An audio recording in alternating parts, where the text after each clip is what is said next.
Всем добрый день. Good afternoon, everyone. We are beginning another session within a very busy program of Museum Guide Forum organized by the Vladimir Potanin Charitable Foundation and ICOM. During the next hour, I'm really pleased and privileged to talk to Natalia Fedyanina, Museum of Norilsk Museum and Exhibition Complex Director. Natalia, hello. And my second person that I'm speaking to is Tom Fleming, founder and director of Tom Fleming Creative Consultancy from the UK. Hello, Tom.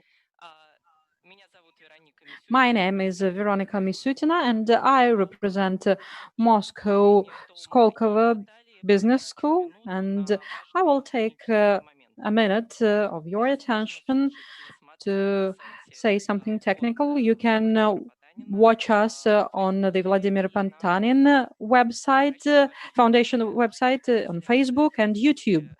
And in Facebook, that will be in Russian. On YouTube, that is English. And on the foundation website, you can select the language as you need. You can use the same platforms to ask questions to the speakers in comments. Natalia and Tom, my first question to you is derived from the new lockdown etiquette. I myself am in the north of Moscow region. Museums of Moscow and Moscow region are shut down, and for at least 2 more weeks, there are limited measures, the restrictions on movement and work of businesses and organizations. Where are you talking to us from, and what is happening in your cities? Natalia, let's start with the north. Good. Hello, everyone. I'm now speaking from Norilsk. That is a faraway Arctic city, one of the largest in the Arctics in these climate conditions. And as for the number of people, so the population here is 180,000 people, and the recent 2-3 years, we have seen these numbers growing. We do not have tourists practically. We have a lot of children. The city is very young. And a very important particularity for Norilsk is that we have really high rates of population movement. Around 6% is changed annually. So in 10 years, we will have a practically different city in terms of population. So Norilsk is always reinventing itself. As I say, it has a slipping memory that is hard to fix. That's why the role of the museum as that of social memory is really high. That's why we are a link in this moving population. The Museum of Norilsk is one of the largest municipal museums in Russia. We have around 80,000 exhibits in our museum collections. And as for visitorship, bearing in mind that they are all locals, last year, for example, it was 66,000 visitors, 85% of which are those that came on charged basis. And the growth of revenue and visitorship. So the visitorship has grown by 30% and the revenue has grown by over 60% recently. And all our municipal museums have been united into one museum complex that is comprised of our main building, that is a museum of local history. We also have an art gallery. We have a museum of a local history type in a remote area of our city. And starting from 2016, you can see now on screen projects of art residency. We launched art residency, and starting with 28 under our management, we also have a building of former trade house that was renovated and is going to be Arctic Museum of Modern Art that will be very large, so the space is planned for that. And now we do run some events there already, though as a museum it has not been opened yet. All these large-scale infrastructure changes are a result of museum reorganization that has been on for 4 years already. Our main audience is a local community, the citizens of Norilsk, and they are not only viewers or spectators in our events. As a rule, they co-participate actively in the events. The night of the museums and the night of art and so on. And the Museum of Norilsk has decided to turn into a museum of the city, not local history museum or history museum, but a museum that is intertwined into the life of the community. So we are not simply saying how it was, but we are helping people build their life strategy, their personal strategies, their attitude to the city of Norilsk and our area. And we pay huge attention to modern art. Therefore, we have these art residences. And we are planning to introduce practices of co-participation at the level of sole events, not only, but also others. Natalia, I will stop you here for a second, if I may. Thank you very much for the video that you shared with us. And thank you for showing us this pre-lockdown life of the museum in the city. And as for how you have lived during the lockdown and how you are planning to go out of it and how your programs will change, that is something that we're going to discuss later. And now I would like to ask Tom. Tom, are you in London? What is going on there? What is happening with museums there? What is happening with your cultural projects, your personal and those of your bureau? Okay, well, thank you, and hello, everybody. Yes, I'm in London, but my mind is traveling. I'm in the far northwest edges of London, but this time I was supposed to be in Colombia. Last week I was supposed to be in Greece. Next week I was supposed to be in Estonia. So I'm stuck in London with my lovely family, but my mind is very much traveling and alert to the way that museums are having to change their approach and their positioning in different places across the world. The situation in the UK is, I think, quite similar currently to the situation in many parts of Russia, where the museums are, like everything else, in a state of lockdown. There are different strategic positions that the museums have. The nationally funded museums have much more voice and are going to play a much more strategic role in designing the process of unlocking the museum sector, whereas the smaller museums, I feel, will follow and benefit from the approach to planning that the larger museums set out. I'm the chair of a contemporary art museum in Sheffield, in the north of England, and we are currently closed. Our cafe, of course, is closed as well. The staff are all working from home. We have a government scheme which pays 80% of the salary of people who are full-time employed. So during this lockdown, when we have no revenue, some of our staff are what we call furloughed, which means they are not working, but they are being paid. And this will happen for the next 2 months. These are some images you can see of the Contemporary Art Museum in Sheffield. We must collaborate, I think, with Norilsk as you open your new Contemporary Art Museum. This is a 40-year-old Contemporary Art Museum, but we are in a very new building. We've just gone through a process of having a capital program, which tripled our exhibition space size. It's also in an industrial space in the city. And like the museum in Norilsk, we see ourselves as a civic museum of the city, working with the audiences to co-create the new museum for the new city. So we're all stuck at the moment, conceptualizing, planning, planting seeds, dreaming. And of course, we're going to move very soon towards re-engineering the role of the museum as we move out of the lockdown. Спасибо, Том. Thank you, Tom, for letting us have a look at pre-lockdown, pre-virus life of the museums. We understand that recently life has been different, and it will be different afterwards as well. Before our session, we launched an opinion poll on the Vladimir Potanian Foundation website. By the way, you can take part in it now. I'm now addressing our listeners and viewers, and I would like to thank our museum colleagues that helped us prepare this opinion poll. Let us have a look at what is the largest concern of our colleagues and when they believe these concerns will evaporate.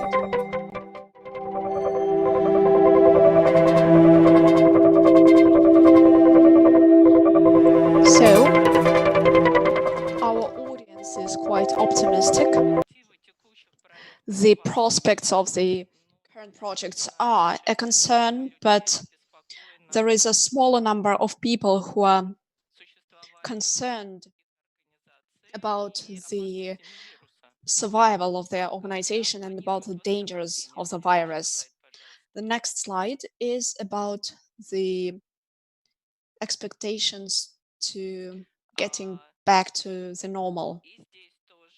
Here, again, we can see that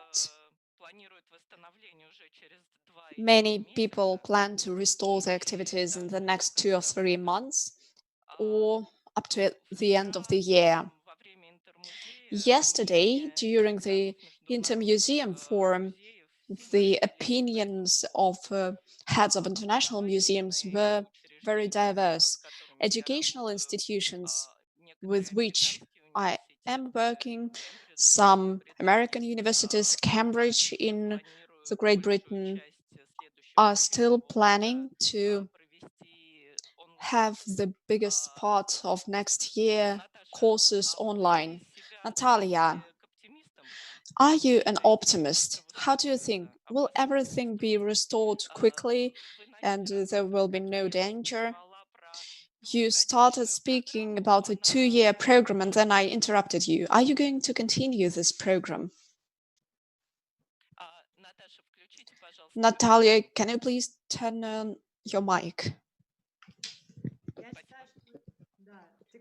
Yes, well, I think that the grant projects will be implemented. By the way, thanks to the Potanian Foundation, we are implementing this project and Skolkovo participated in its preparation. We have the project called Museum Power of the Place. The foundation responded quickly to the situation, so I'm sure that the grant projects will be continued. Speaking about the rest, usually I am an optimist indeed, and I see that in the Russian museum community there are a lot of optimists. But I believe that it will be next year at best, if we are speaking about the normal operation. Of course, there will be some projects. To compare with other institutions, we have a lot of advantages. I mean, to compare with theaters, even to compare with supermarkets. A museum is one of the safest places if we don't have mass events, if we respect all the regulations. A museum is a place of solitude sometimes. So we are going to open very soon for individual visitors. But if we speak about the normality, of course, there will still be a lot of limitations. And I think we'll get back to normal next year. Natalia, you agree with the head of Centre Pompidou in Metz. Jean-Marie said also that a museum is a place of solitude in our new reality. But other representatives of the international museum community have a more dramatic approach. James Bradbury, director of Brera Pinakothek, said that he believed that we should not try to save every museum and every activity right now. Tom, do you share Natalia's optimism, or are you pessimistic, as James is? I'm optimistic, but I don't think we'll be returning to normal. A lot of people use the phrase there will be a new normal. But of course, we need to create that new normal. And this varies depending on the kind of museum you are. So yes, I agree that we will be able to open the doors, hopefully relatively soon, for those solitary visits. The museum is hopefully a good, safe space. And the museum can play an important role in generating trust in the first steps for people as they step out of their lockdown into the wider society. I think people maybe would trust a museum environment maybe more than standing in a queue for a fast food restaurant, perhaps, this kind of thing.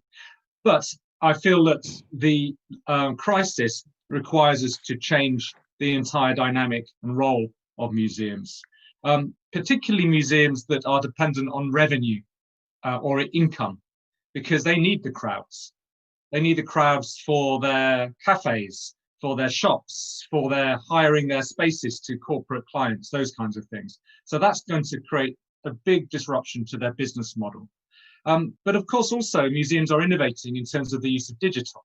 So this is going to accelerate the convergence of the digital and the physical in museums.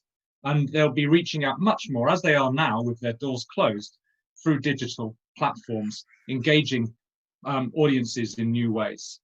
And I think it also affects the role of the museum in terms of the civil society or the strategic landscape in a city. Museums will need to play a very, very deliberate and active role, working alongside, for example, municipalities, working alongside people in the tourism sector to reboot those activities, to help us to bridge this gap between the lockdown and where people are more confident about going out. And that's going to take time. But I think museums can play a strategic role there rather than just waiting for other people to develop the strategies that museums respond to. So it can be an exciting time. I think optimistically, it can put museums at the very heart of the conversation about how we live our lives and about how we engage, how we participate, how we communicate with one another. But it's not going to be easy. And I think the pessimistic element is that there will be casualties, but there'll also be newborn museums and new types of activity, which will change the way that museums are positioned over the future generations. Том, Tom, you have mentioned the importance of the digital platforms and digital communication while the museums are closed. And you mentioned the necessity to build bridges while we are preparing to get out of this lockdown. Let us have a look at the results of our poll. What museums have been doing to ensure digital openness right now, and how are they planning to continue those activities? I know that ICOM and NEMO have organized express researches of the museum audience today, and many museums have actually increased their online presence, as well as the intensity and the diversity of formats. Here you can see the responses to this poll. So the respondents are actually planning to continue developing various online formats. There is quite a large share who are preparing to reduce their online presence after the lockdown, and only one respondent is thinking about adapting online formats for people with special needs. Natalia, what have the Norilsk museums been doing during the lockdown in terms of online presence, and what are you planning to do next? I quite agree with the most popular answer to this poll concerning the diversity. I think that the goal is not the amount of content, but rather the essence of this content, the function of this content that allows to communicate with the audience. Actually, experience shows that many things can be substituted. Even inter-museum that is online is a very nice format, because for the first time all the employees of our museum can go online and watch this forum.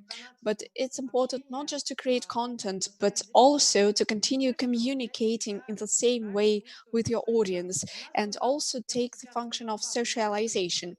I can give you two examples of what we have invented to improve the situation. The first project seems quite typical. It is called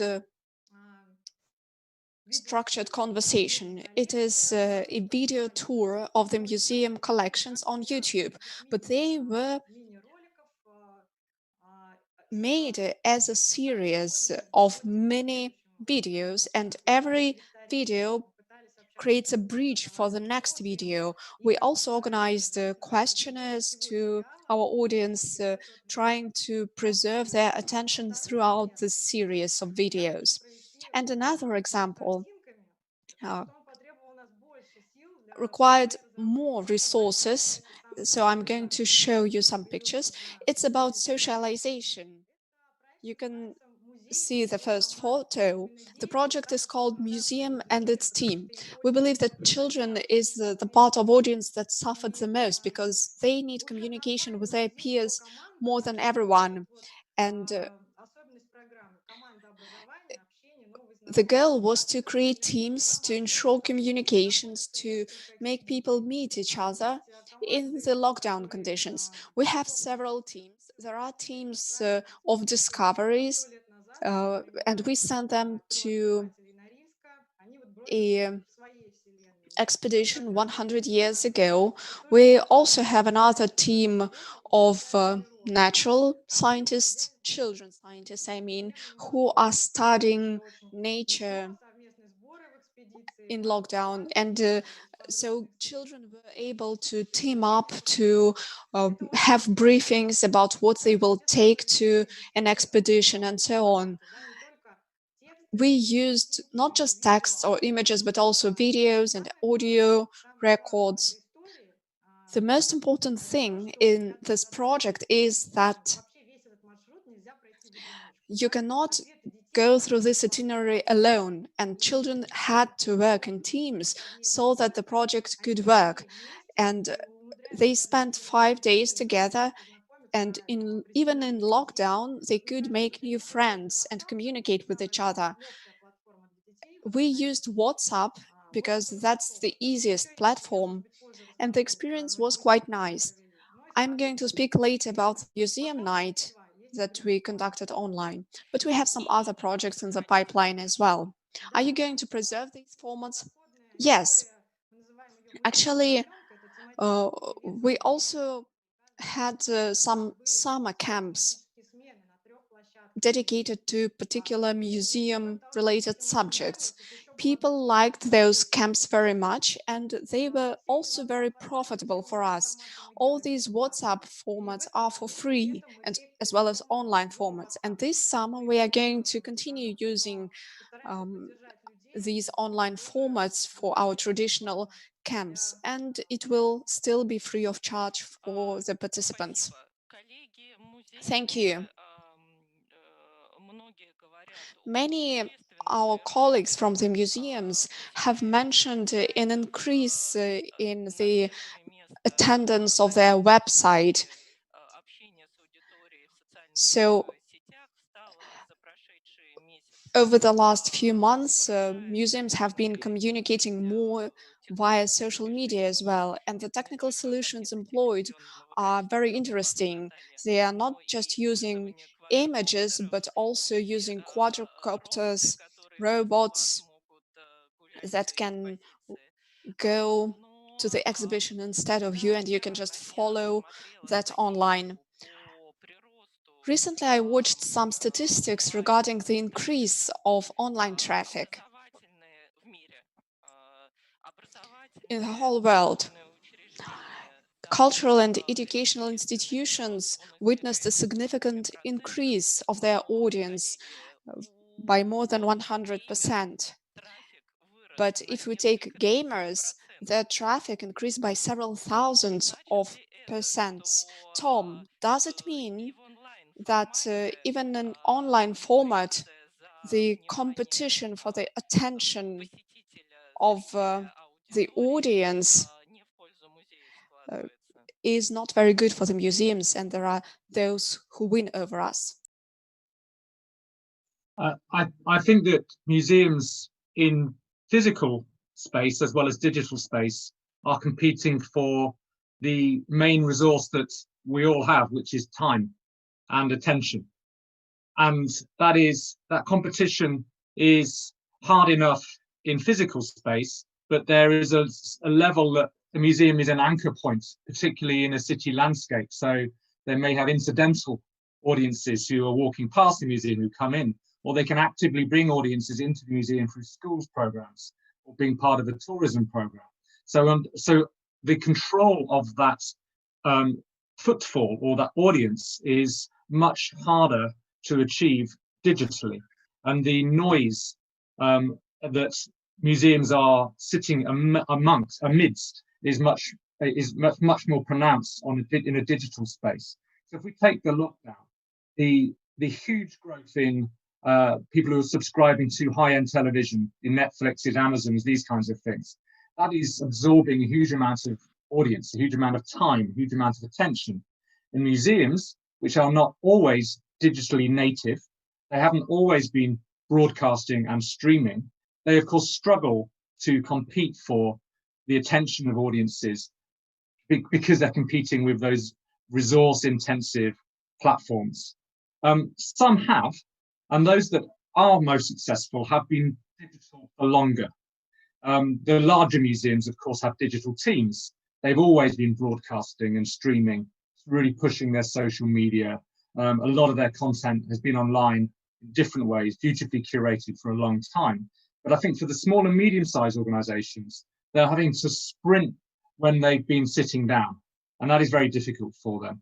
And it's very hard to generate that kind of content package that is attractive, not just to their current audiences, but to new audiences.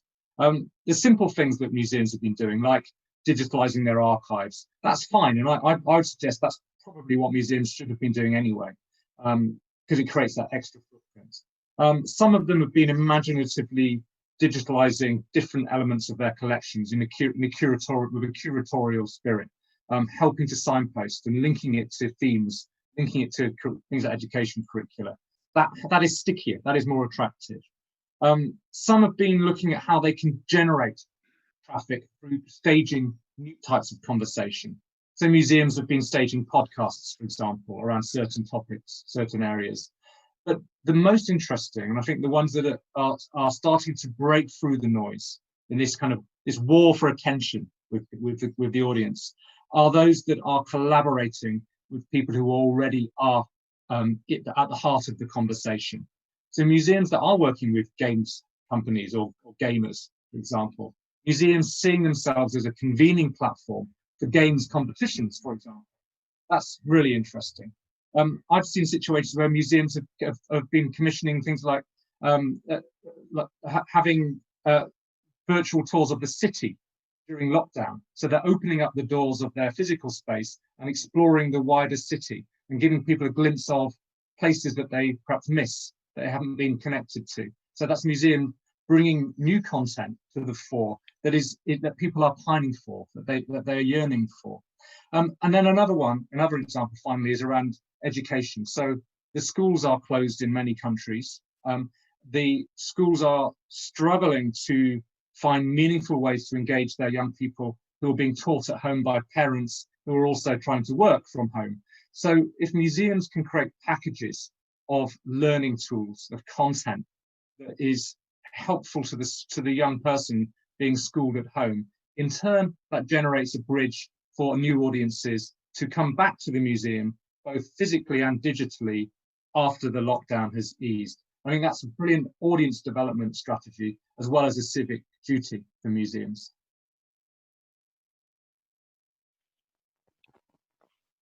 Спасибо, Том. Thank you, Tom. Трафик, посещаемость музейных ресурсов Visitorship, увеличилась. Изменилась ли traffic аудитория, along museum resources has которая gone приходит up. Has the audience в changed? музей The онлайн? audience that visits museums Может быть, у вас online. и раньше были детские Natalia, программы, you used to have больше детей children's благодаря programs before the lockdown. великолепному Have you проекту now с received more правоохранительными children thanks органами to вокруг this города? virtual И вы обещали нам walking tours рассказать around the про второй city проект, может быть, more? там And you wanted to tell us something about удалось the second привлечь project as новую well. аудиторию? Did you manage to attract new audience there?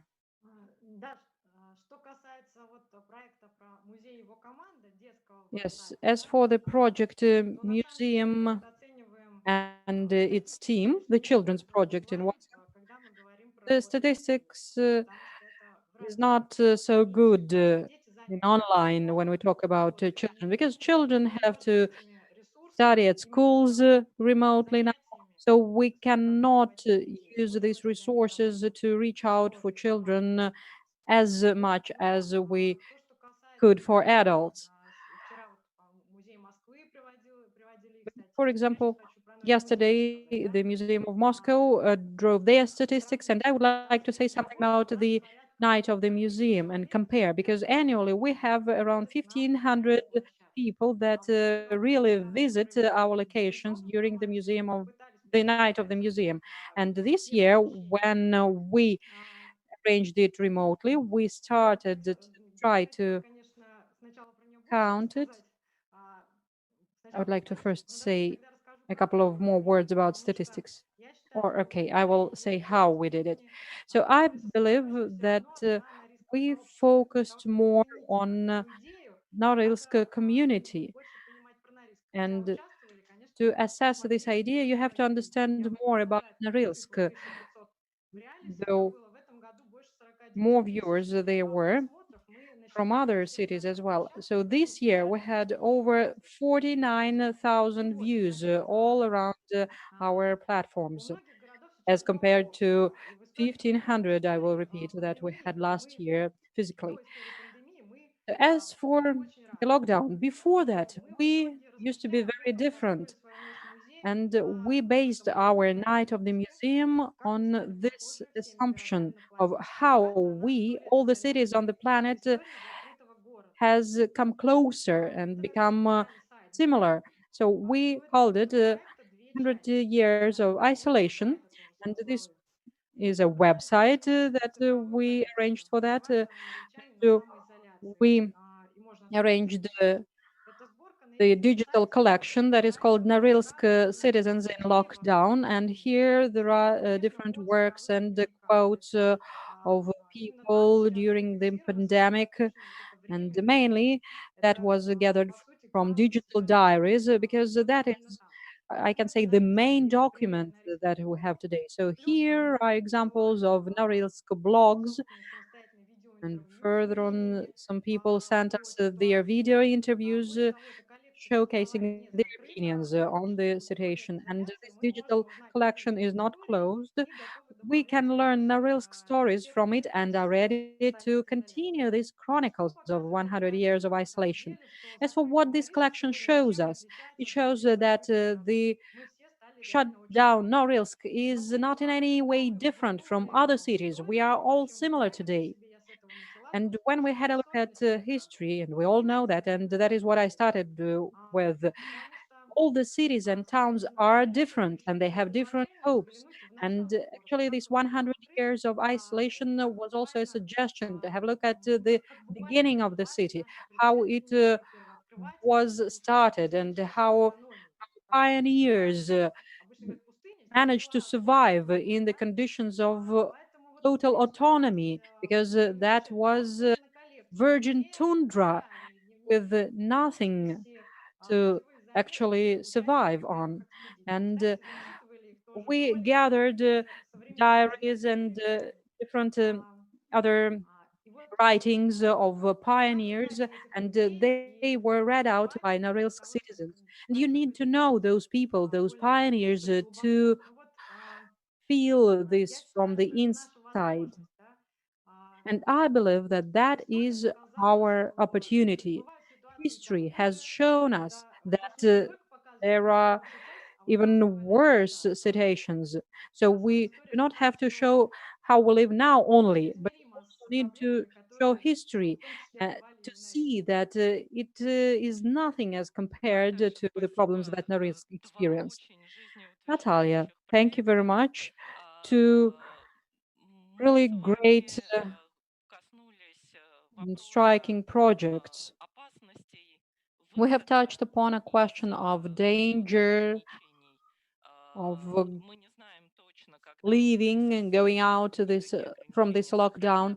We do not know when it will happen and what restrictions will stay. We have talked a little bit about openness, digital openness of museums. Let us now assume that restrictions have been lifted to a large extent, and museums have reopened their doors to visitors.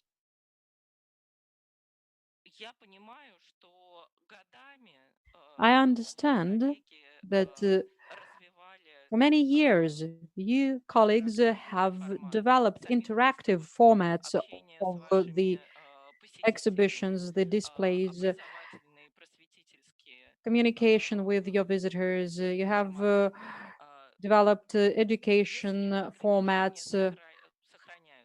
If the restrictions stay with us, shops and cafes that a lot of museums hoped on are also restricted or closed. If there are restrictions for adults and museum employees, we face the situation of age inequality. Does it mean that right now we already have to drastically reconsider long-term plans of our institutions, or even change the model that we work on?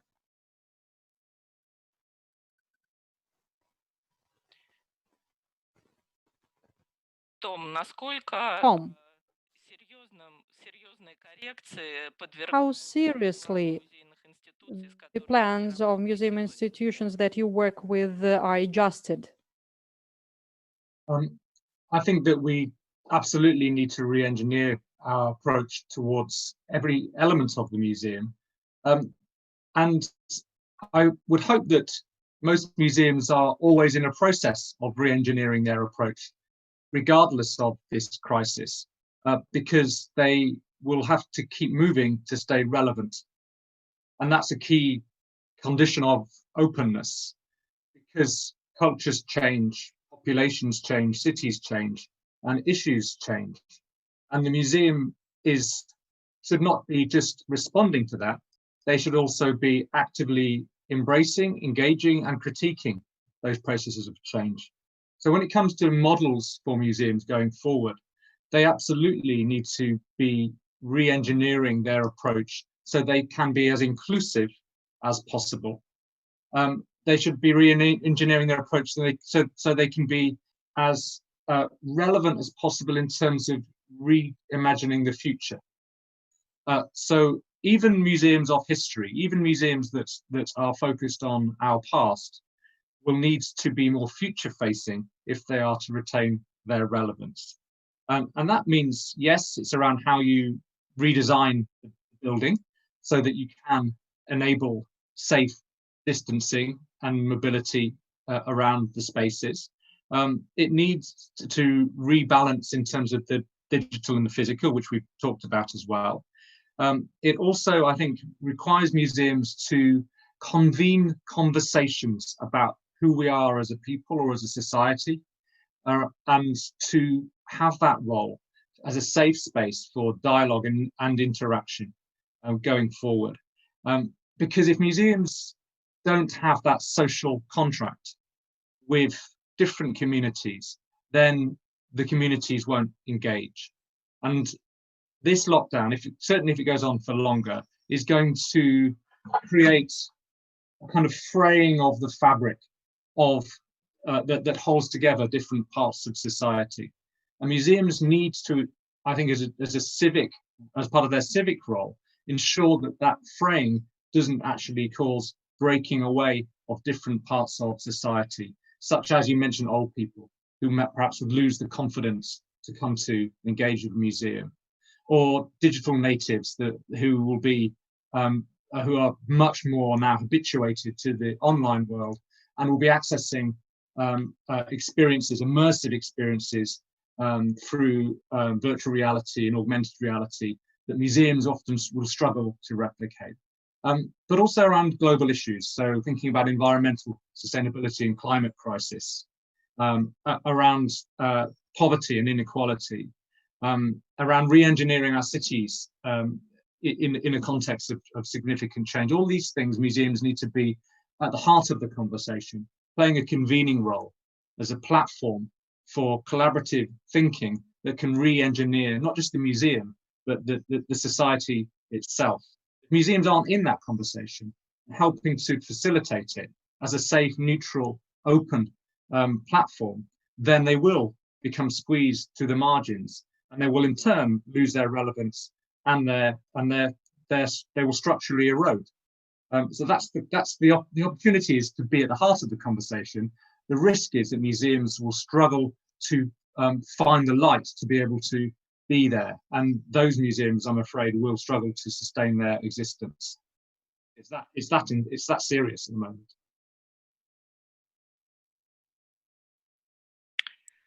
Том, спасибо за этот Thank you, Tom, for this inspiring speech about the place and the role of the museums in the modern world. Directors of large museum institutions yesterday, during the discussion at Intermuseum, said that the era of blockbusters is over. I mean, the blockbusters with millions of visitors. Perhaps there will be limitations on the tourist flows between the countries, and they will be preserved for a long time.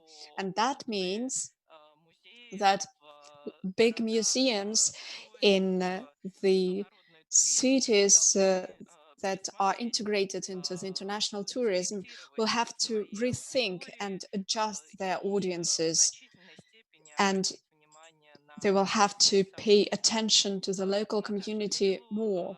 Natalia, you are quite remote in terms of transport accessibility, and Norilsk Museum has always been part of the urban fabric. Does it mean that you will not have to rethink your plans? Конечно, подвергаем Well, of коррекции, course, но we have to кажется, rethink our что plans.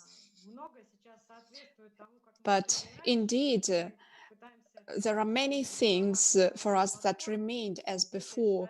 We are only just trying to develop our online and digital platforms. We are not a media company, so we don't have a lot of capacities. But apparently, it's not the technical side that is the most important one here. We just need to find some flexible ideas so that we could use those platforms for cooperation and communication. We are still trying to do everything with our audience to involve people. To continue on what Tom has said, people say that crisis is a time of opportunities. It's also an opportunity to close some programs and to open new ones. What is a concern to me are our large projects, particularly the infrastructural projects. The museum is not considered as the priority for people's survival. And for us, the attendance has been our KPI, but now we don't have any people in our museum. So I am afraid that our large-scale projects are under threat. I believe that federal museums will first of all have to rethink their policy.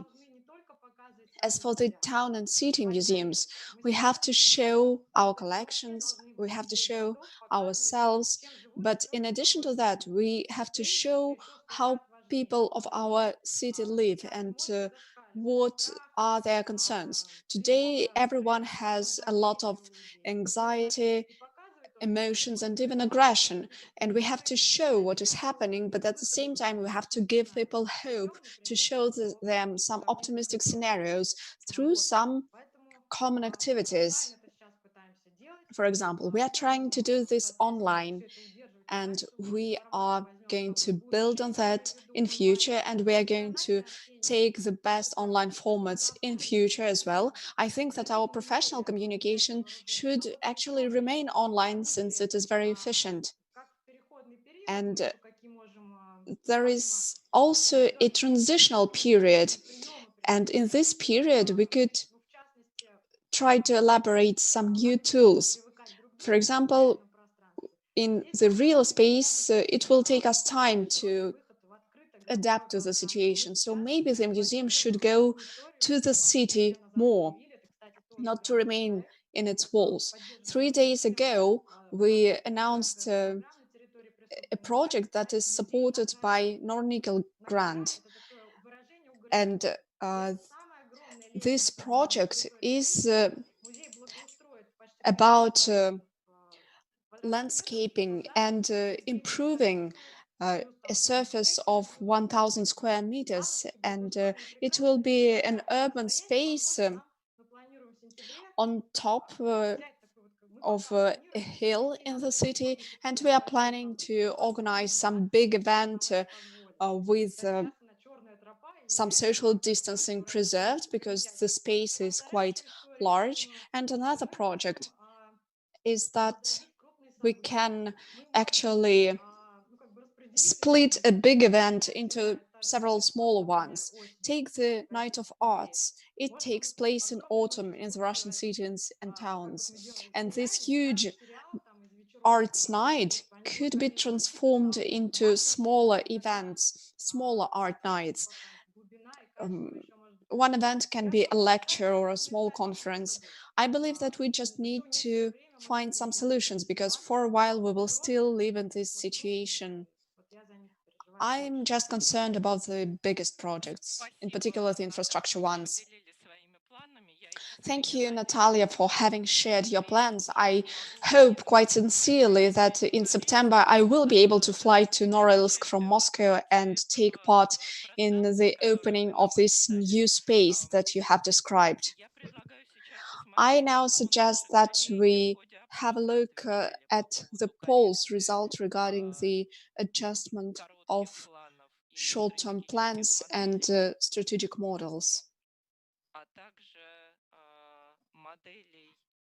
as well as the financing models that would allow to ensure financial sustainability. Tom and Natalia, you have already mentioned the financial issues. Oh, we can see already the results of the poll. So a large part of our respondents will adjust their plans and create new formats.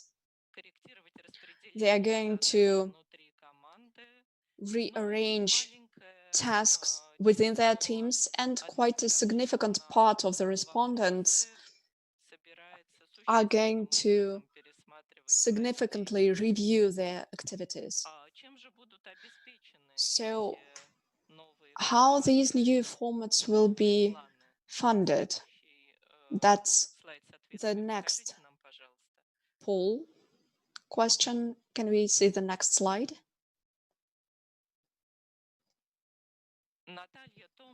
Natalia, Tom, you have spoken about the financial sources and about the risks. Our respondents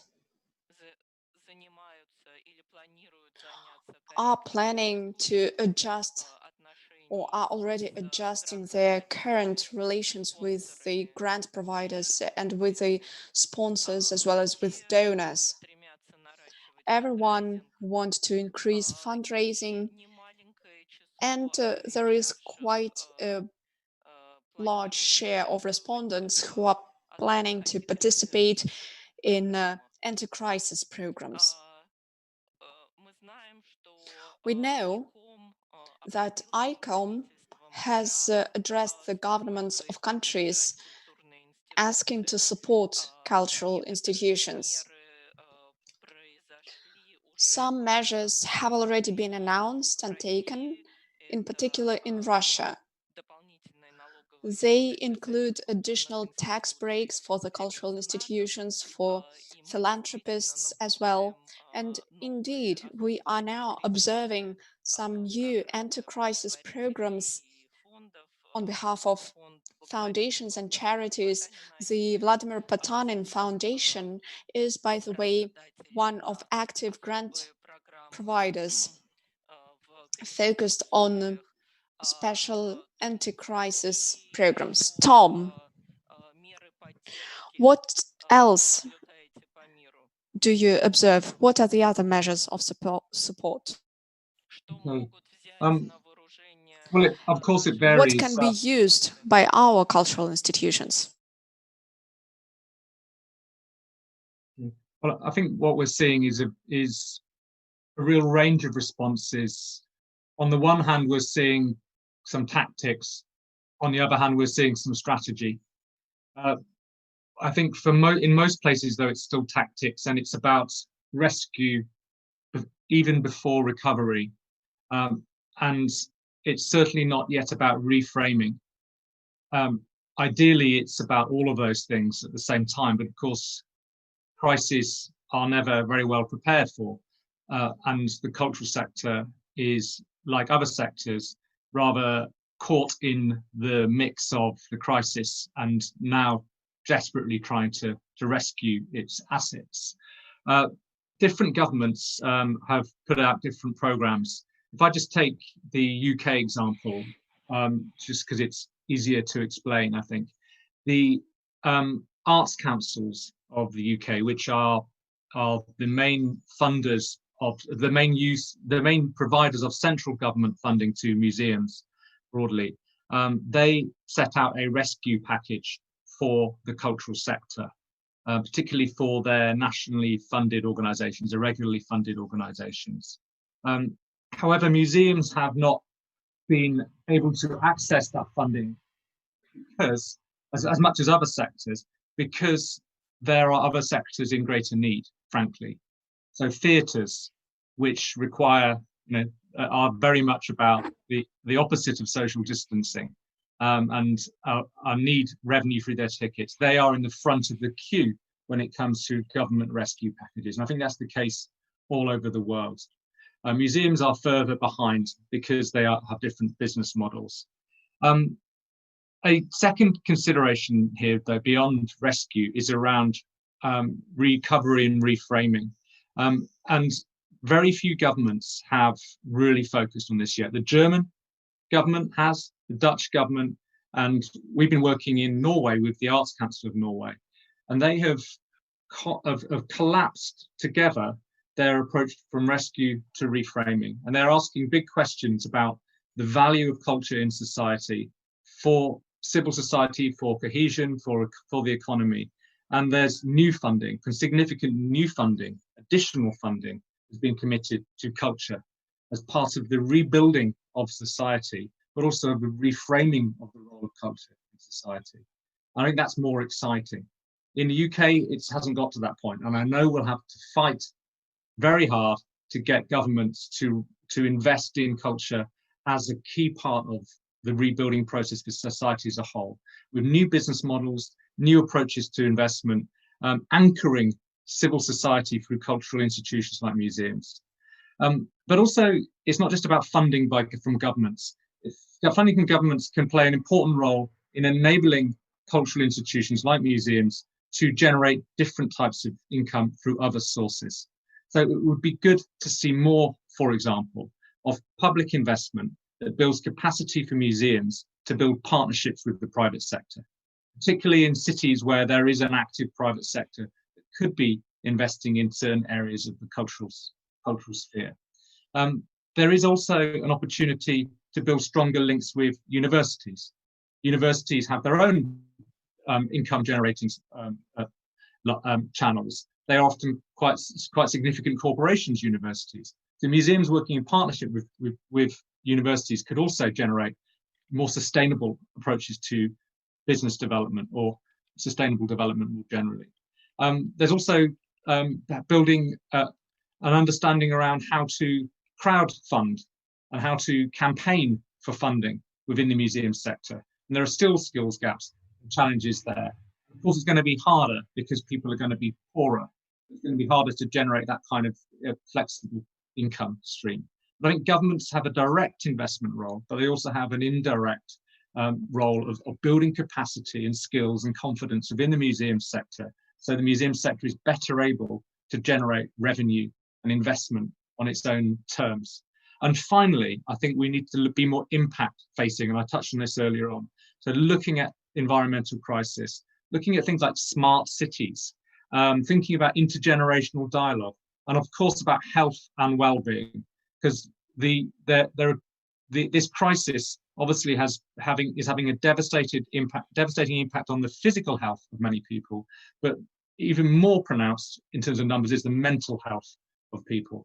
And museums can play a key strategic role there. So when we think about health funding, surely museums should be invested in through health channels, through health funding, just as they are through culture, because they can play such an important role for our mental health as a society going forward. But they need help to do that. They need the skills, they need the capacity, and they need the connections for that.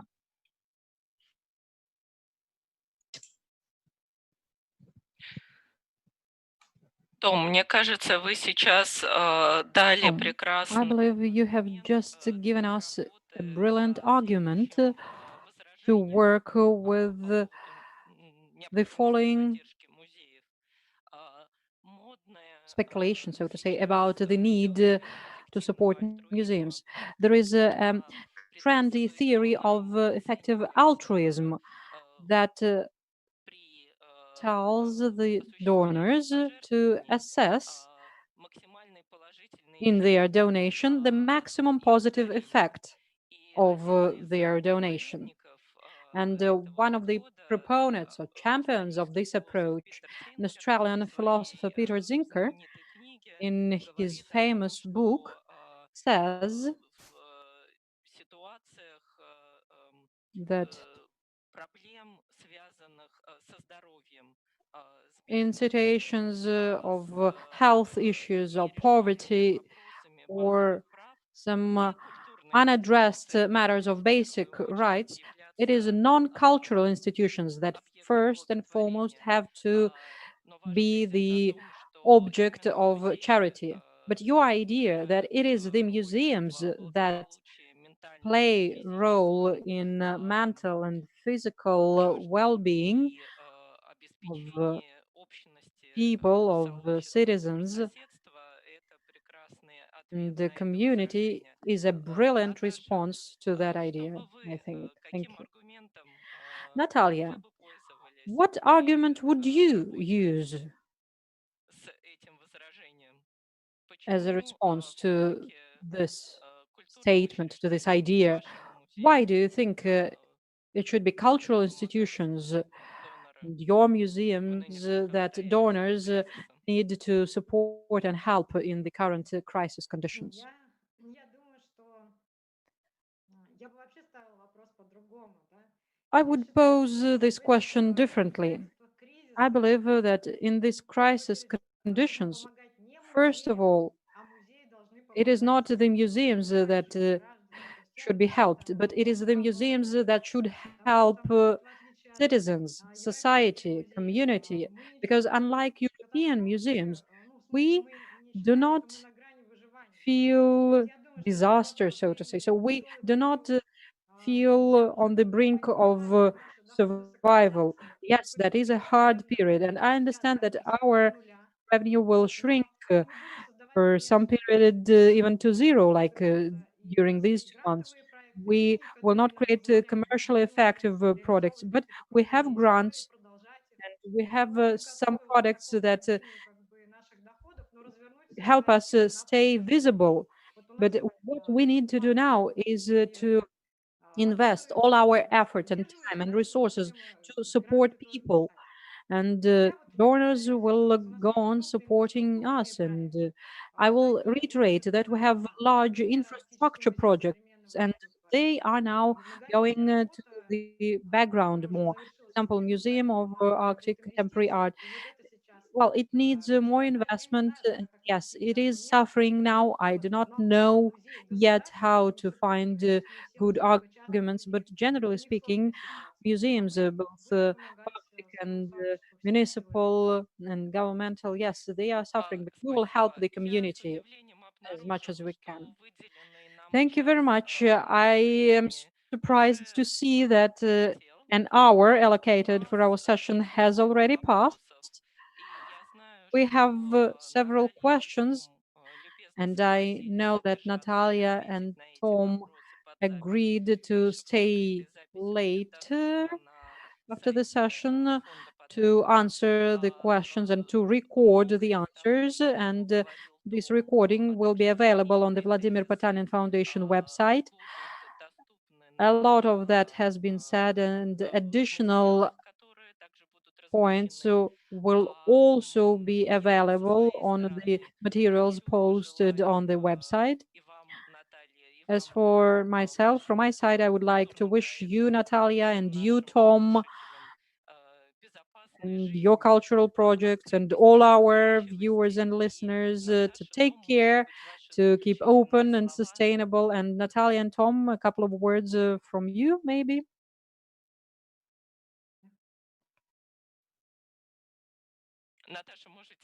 Natalia, Да, could you say a couple of closing remarks, чтобы не please? быть в параллели. Я просто очень рада Yes, этому not to speak разговору, together with потому Tom. что I мы waited следим, for you to наши say who will сотрудники, start. наш I'm коллектив happy to have уже this ходит conversation на because музеи, our team музейные is уикенды. following И действительно, Inter-Museum когда Forum and Museum Guide коллектив Forum музеев now, профессиональный, because it is the time руководит, when we находится в своем do need замеченном badly these пространстве, на этой professional охоте за conversations, because ценностями, we are в all важных locked способах down and находиться isolated, вместе, and the Norilsk обретать is успехи, isolated extremely. So лучшие it is практики. Я очень important to рада have принимать this участие в этой search сессии, together.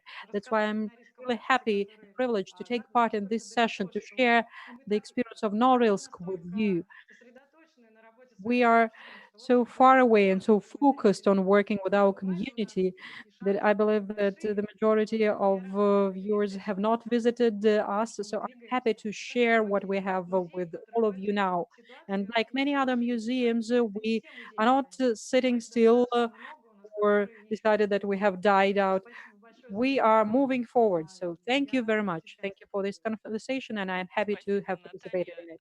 Thank you, Natalia. Tom? What about your closing remarks and wishes to our viewers?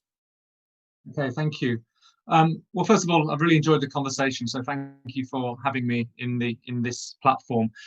I suppose that my main points are around the need to think of the city, think of the museum as a civic space for the city, on the one hand. So be very local, be very activist, and to think of yourself as a hub. That's the key thing. That's a model dimension. But also, as we've seen through this lockdown, the world is suddenly smaller. So using this as an opportunity to generate new networks and to amplify existing networks, I think is really key and really exciting, so that the sector moves together more collaboratively. But on that, I do also think it's important that museums collaborate beyond museums. So that means working across the cultural sector. There's a lot that you have in common with other parts of the cultural sector. There's a lot of opportunity for interdisciplinary practice, but also working with other sectors in health, in well-being, in environments, because that, I think, is the future for museums in terms of being relevant and becoming sustainable. So it's about openness and connectedness, and be confident as well, because if we're not confident, then we will go missing when it comes to arguing for resources and our relevance. Спасибо.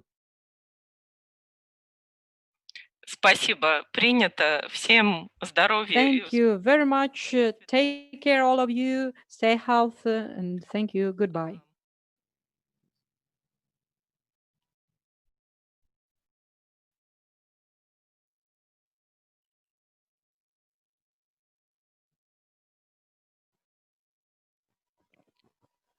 коллеги-организаторы, я правильно Colleagues, понимаю, что трансляция прекратилась? organizers, am I right to understand that